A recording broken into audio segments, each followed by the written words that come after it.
Although, being the intelligent person I am, the last time I decided to clean the PC, I was like, well, I can't really be arsed to, like, you know, take off the cover and clean it out properly.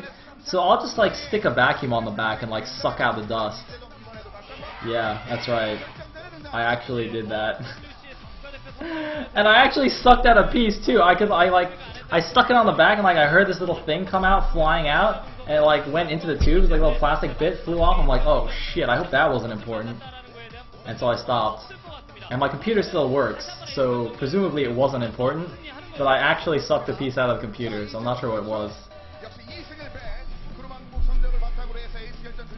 So that was not ideal. It was in fact less than ideal, so I've not cleaned the computer since. Okay. Maybe that's why I lag all the time. Maybe that's why my stream keeps dropping. Maybe that's why. Oh my god, maybe we've just solved the mystery. Huh.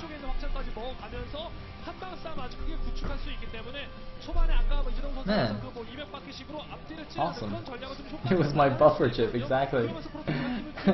Sorry, I'll just put my PC in the dishwasher. That'll be fine. Or the washing machine.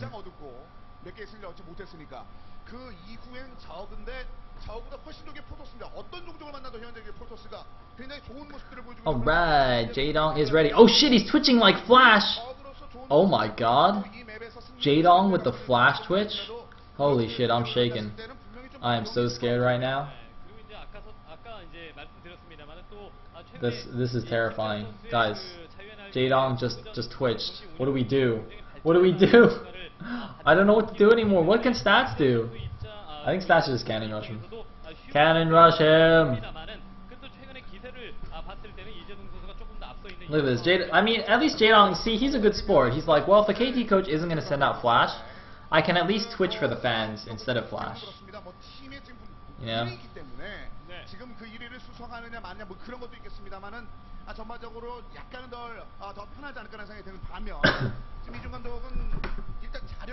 And there's Stats. Oh man, look at him all sweating already. He's just like, he's so scared. He's like, holy shit.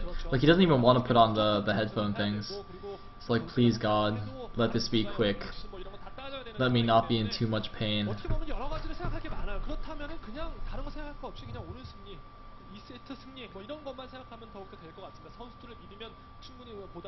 And Droopy the Jaedong is looking ready.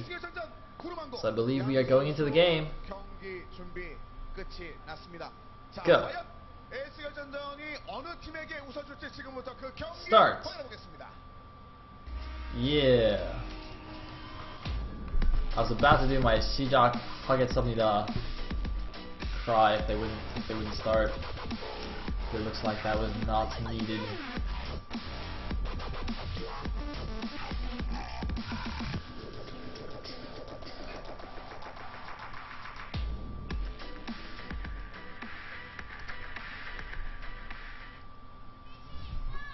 Alright, in the bottom left, or sorry, in the top right rather, as the red Protoss, we have KT Stats, aka not Flash, aka Jaedong, please be gentle. And in the bottom left, as the blue Zer, we have Jaedong here on Cloud Kingdom for the ace match. Now, Cloud Kingdom, I believe in this matchup, is generally considered pretty good for Protoss. And those are those are awesome hats, but like, why are you wearing those indoors? Look at the guy just face palming. You just can't believe it. He's like, why? I knew I shouldn't have come here in this hat. Oh god. Wow, did he just individually rally those larvae? Whoa, did you guys see that? I think he rallied each of those eggs separately to mineral patches. That's quite cool. Just to get those out mining ASAPly. Meanwhile, oh wow, I thought she was crying for a second. Doesn't it look like she's crying? Because like the glitter on the side of her eyes is like super reflective. That totally looks like she's crying. I'm pretty sure she's not though. If Jaedong loses, she'll probably cry for reals. But I think that's just makeup. I'm pretty sure. I don't know.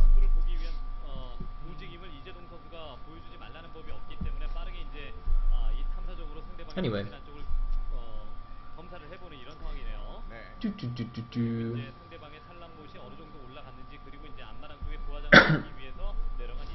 And a Nexus first. Looks like it's on 16 and not 17, like the movies was. So yeah, Nexus and then Forge. Of course, the difference here being that the probe actually sees everything. He's not just doing it blind. Whereas a movie was just like, well, I'm pretty sure he's not going to go for a fast pull and pull all his drones.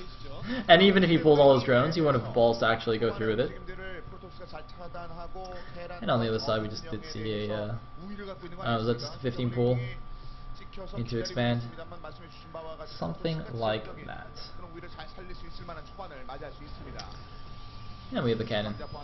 And we have a kind of a cool shot here of, what is that, Movie, Baby, and Sang? No, that's not Sang. Who is that on the left? Who is that guy? Is it Tyson? It looks like a combo. It looks like a cross between Sang and Tyson. Actually, I'm not sure who it was. You know, the KT guys are just kind of chilling. They're like, lol, I guess we lost because I'm not playing. Look at Flash. He's like, god damn it. Why am I not the ace? Oh, it was Sang. Oh, okay. Yeah, he just looked kind of weird from that angle, I guess. I don't know. Maybe he got a new haircut or something, because we didn't see him play today, so I guess it's possible. Yeah, we do see a third base here for Jaedong, as normal, while he takes down this neutral depot, as most players do, fairly quickly.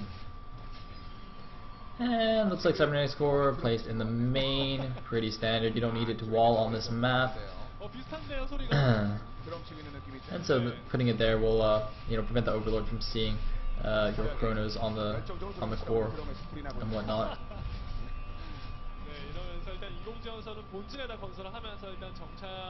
So looks like interestingly the first couple of zealots are actually being chronoed out, spending one of his chronos on the gateway rather than just chronoing out probes, which is quite interesting. So it looks like he's going to be doing some zealot harass here with two pretty quick zealots, and I'm not actually sure what Jaedong's going to have. Jaedong looks like he's got 4 lings in production, and obviously he'll have the queen at each base to defend. And the Overlord, crucially though, does see the chrono on the gateway, so Jaedong knows that some early zealots are going to come out to pressure him. And I'm fairly certain he'll be able to deal with this quite handily. I mean, he is Jaedong after all. So I'm not really sure exactly what Stats is hoping to accomplish with that attack. Meanwhile, spending another chrono on that cybernetic score, and oh, look at this, he's actually got a very, very fast Twilight Council.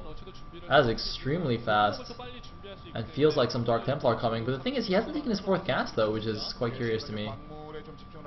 Do you not need another gas if you're going DTs?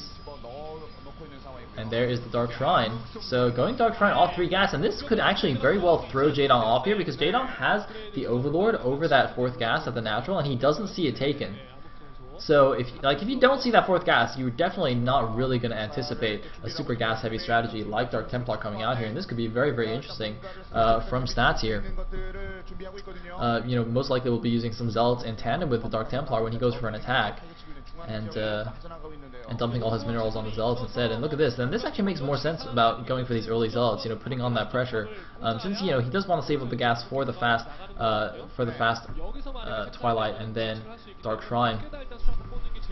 So just pokes around with some zealots first. Also, that also helps, I guess, clear the way a little bit for the probes to run around and make some proxy pylons.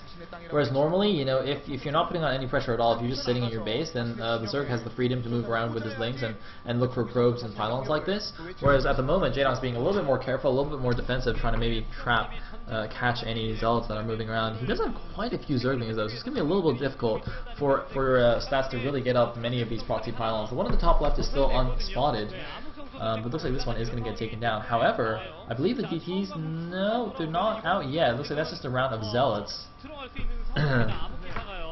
So warping in a lot of zealots now, and now Jaedong must definitely be a little bit suspicious here about why there are so many zealots being warped in here this early, and now the first two DTs are out. How much damage can they do? The zealots are going to engage a lot of these Zerglings in the middle, but going to get taken down fairly easily. But Jaedong, does he have any detection yet? I don't think so. And now the DT's moving into the main, or move one in the natural while the 2 more probably. No, they're actually going to the 3rd base, and oh my god, Jaedong just started his lair. Jaedong actually didn't even have a lair. Jaedong has no lair, has no evolution chamber. He has just started both of them. Jaedong is in huge trouble right now. Oh my god, Jaedong. I assumed that his lair was on the way, actually. I was not paying attention, but actually, his lair has just started. Oh man, Jaedong losing his third base immediately here. Jaedong did not see it coming. He's trying to protect his drones. He's trying to protect his queens. The lair is so close to finishing. He needs the lair. He desperately needs that lair, but he's taking a ridiculous amount of damage from the DDs. DD's now going into the natural. I don't know if he realizes, I don't know if Sass realizes, but he can probably just kill the natural hatchery as well. And no, it looks like he's just trying to get as many drone kills and whatnot as possible. He is, or Jaedong rather, is getting a Spore Crawler in his main base, but does he even have enough units to stop the DDs? And GG! Jaedong just GG's out immediately! Oh my god, Stats! Stats just DT to rush Jaedong into oblivion here. What the hell? Are you freaking kidding me? Are you freaking kidding me? The stream can't even believe it. It's like buffering like crazy. What the hell? Jaedong, are you Forella? Oh man, we're even looking at we're looking at them saving the replay. Look at this. The Kesma guy, the OGN guy, is like he's in such disbelief he's saving the replay. He's like, holy shit, I gotta watch this again. Is this how you beat Jaedong? Oh my god, Team 8 can't believe it. But this means KT has done it. They have taken down Team 8, and we now have amazingly close standings going into the final 2 weeks of the regular season of Pro League. If you don't know the format, essentially there are 8 teams playing in Pro League right now. The regular season lasts for 3 rounds, where each round is round robin, so every team plays every other team in the first 3 rounds. And after the regular season is over, the top 4 teams out of the 8, so the top half, go on to the playoffs, where the format is essentially third plays fourth, and the winner of that plays second, and winner of that plays the first place finisher in the grand finals. So not only are you playing for a qualifying position, but you're also playing for a higher ranking at the end of the regular season, so that you have to play fewer matches in the playoffs. And this means, I believe now, so we have the top 2 teams are going to be 11 and